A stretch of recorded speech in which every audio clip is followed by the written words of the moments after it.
It has been a hot minute since I have covered anything Rings of Power, and I'm sitting here actually trying to remember. Did I still have my beard the last time I covered? Like, not this beard, like the 2 foot long, 2 year, I haven't trimmed it at all in 2 years beard when I was still known as the Dwarven Princess, bearded Dwarven Princess.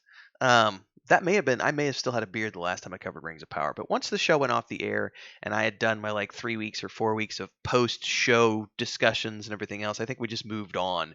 And knowing that the next episode or the next season isn't going to be out until like 2024, I've just kind of been like, nah, I don't need to cover it anymore. And I am behind the times. This came out over a month ago over at Deadline. They did an interview on December 19th, it looks like, with Vernon Sanders, who's the head of global television for Amazon Studios. And like, apparently in this interview, he talks about season one's return on investment, season three's renewal, and a faster pace and bigger battles in season two. Now, I know a lot of people have sensitive feelings over Rings of Power. I didn't really like the show either from a Tolkien perspective, but I also watched it with my wife, who gave it an 8 out of 10.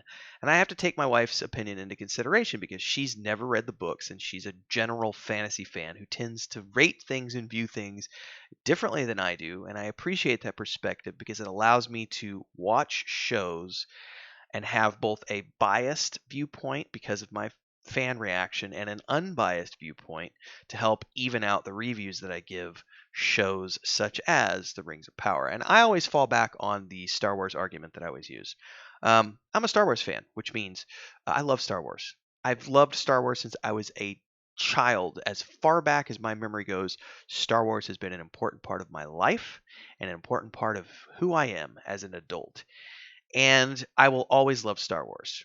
I don't love all Star Wars equally, but all Star Wars is Star Wars. So for me, even when there is a film that comes out or a show that comes out that doesn't do things the way I would have done it and maybe has some things in it that I'm kind of like, meh, didn't really like that too much. I'm never going to hate Star Wars. I'm not in that camp. I am not in the camp of the people who are like, I'm canceling my Disney Plus subscription because it's Disney and they ruined Star Wars. I'm not in that camp. I am in the camp of I am always a Star Wars fan for life. I'm always Star Trek fan for life. They might do things with these franchises that I'm not a huge fan of, but I am a fan for life. Same thing with Middle Earth and Tolkien. I might not really care for the Rings of Power, and I might wish that they had done it differently, but at my core of my being, Tolkien is the writer, along with C.S. Lewis, who inspired me to become a writer as an adult. And so I will always be a Tolkien and Middle Earth fan. And I might not always like the adaptations that come out, but I'm going to be aboard for them. I'm going to watch them go down the pipeline.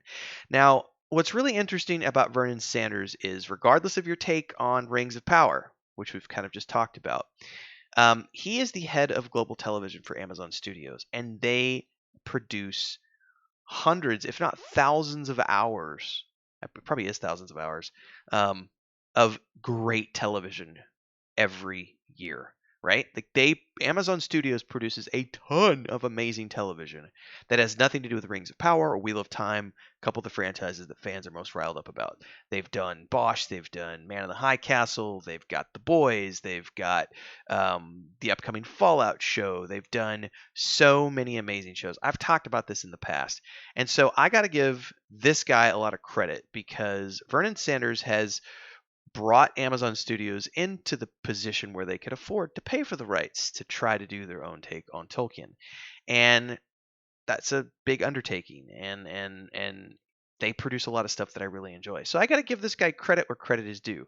But this is, I think, an interesting look at the Rings of Power and how much they're betting on this being the big international hit that they need it to be. Not that it's necessarily going to be, but that they want it to be and need it to be. He does say that the financial bet has more than paid off, and I bet it has in terms of generating the signups that they wanted, because he does address the success of the show on Prime Video in this interview, where he talks about it broke records for most global viewers in its first day, and overall for minutes streamed, and signups worldwide during its launch window, attracting younger viewers, a record number of adults 18 to 34 for a Prime Video original, and affluent audiences, 40% coming from households with income greater than 100,000 and beyond, boosting sales of J.R.R. Tolkien's books on which the series is based.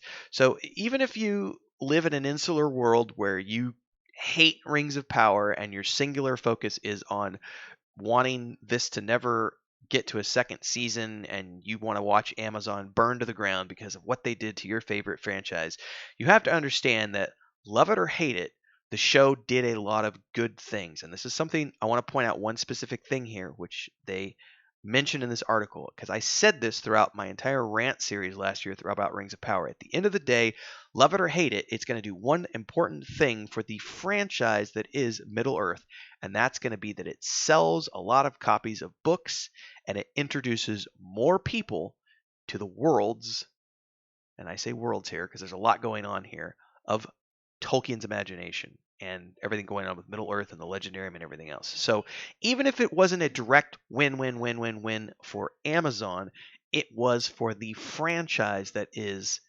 Middle Earth and the Tolkien Enterprises and etc. Anyway, during the interview, he talked about what to expect from season 2, which talks about they're currently filming this, by the way. He says they're ramping up the pace of storytelling and the scope of battle scenes, which I don't really care about because battle scenes aren't what matter to me. What matters to me is story. Battle scenes, like they tried to promote this a lot during season 1, where they were like, "Oh, the battle scenes, we're gonna have the biggest battle scenes you've ever seen," and I didn't feel that they were that good. It felt like the Matrix in a fantasy space and way too much slow mo. And I didn't like all the action sequences. Some of them were okay, but most of them were way too over the top. Like, it wasn't gritty realism like we got. And I'm saying this with a hang on a minute. Let me finish this thought before you rip me apart. Some of the sequences in Peter Jackson's Lord of the Rings films were very gritty and realistic, especially when we're talking Aragorn and Gimli. Legolas was over the top, which I felt was a little ridiculous. But also, if you look at the way the elves were compared to humans, it kind of makes sense that it was done that way to add a little bit of Hollywood flair for the kids.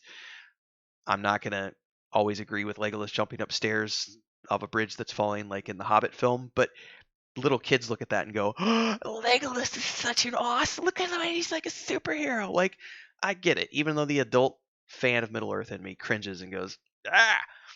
But I did not find the adventure action sequences in Rings of Power to be that inspiring. So whatever. They talk about how it's going to have bigger battle scenes. I really don't care. They also discussed moving production from New Zealand to the UK. The recasting of Adar, so on and so forth. So let's scroll down here and look at some of his answers. They asked him, how would you evaluate the performance of Rings of Power? And he said, it's been a tremendous success for us, performed incredibly well all around the globe. It's by far our biggest scripted series. It's by far the most acquisitive show that we've put out. So if you read all of this, after we finished releasing these episodes, we saw a new surge of people come to the service to start the show. We've already released the fact that we're over 100 million, and the number has gone up since then. It's millions and millions beyond that. We're really proud that the show drove renewed interest in the books. We saw spikes in book sales. It's been a company-wide success, and as significant as our investment has been, it has more than paid off for us. So remember, they're getting a cutback, a kickback for any books that are sold through Amazon, any products that are sold through Amazon. This was never about just getting people to sign up for the Amazon Prime service.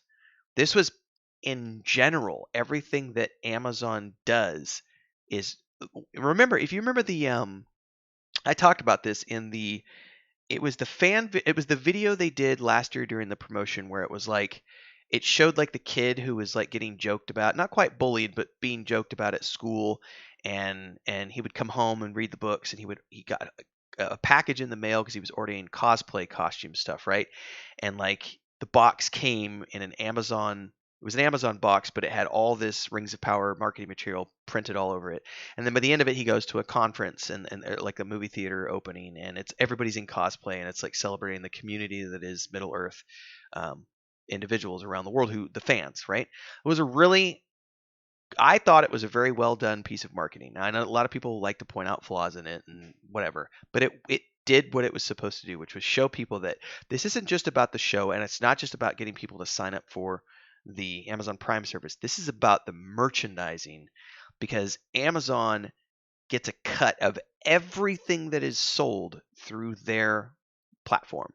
So costumes, cosplay, comic books, graphic novels, video games, physical books, digital books, like they get a cut of everything. So anything that is related to Middle Earth, okay, that's being sold on Amazon, This was never about just Amazon Prime. So people need to understand that because merchandising is a massive, massive thing.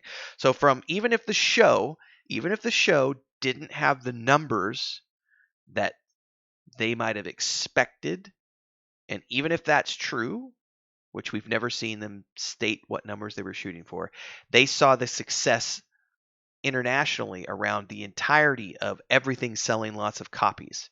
So that's to them a win, regardless of what the actual numbers for the show were. So that's very important to understand.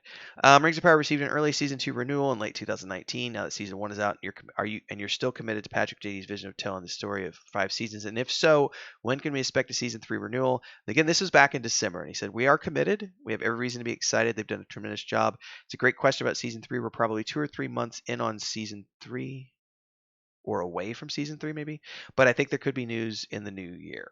There's so much planning and prep that's necessary for us to get this mounted that the only reason we probably haven't gotten there quite yet is we've been so heads down in season 2, but I would expect there to be news in the new year. So he's teasing but not directly confirming that there will be some sort of a news about a season 3 renewal in early 2022, maybe springtime. And then everybody gets to see if their predictions that they made were true about Payne and McKay being sidelined for season 3 or not. They ask him how season 2 production's going. He says it's going great. How is this movie production from New Zealand and the UK going to impact season 2? He says we're going to new lands, which need new places to film, so on and so forth. He says we're going to be able to shoot in places that look very different what we saw in season 1. We're able to shoot across all of Europe. We're going to see that production value on screen. What did you learn from season 1 that you're applying to season 2? He says we've never done anything like this, so the whole production model, how producers show on a scale like this, were things we needed to learn.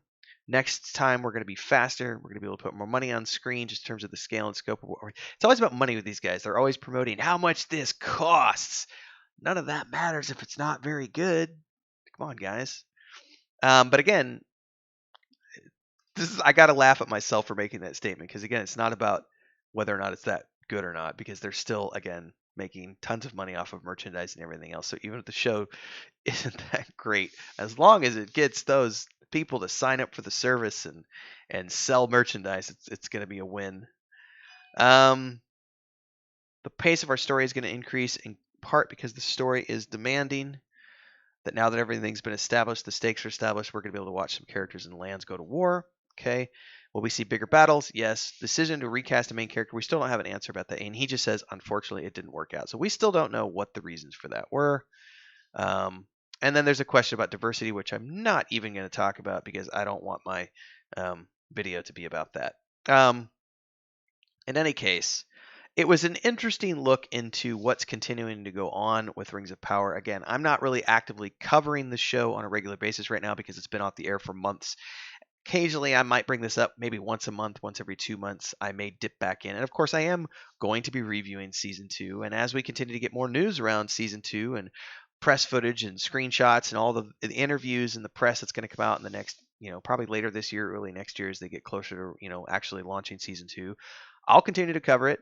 But this was the update that I had for everybody. So dig through this at your leisure. I found it to be an entertaining read, if nothing else.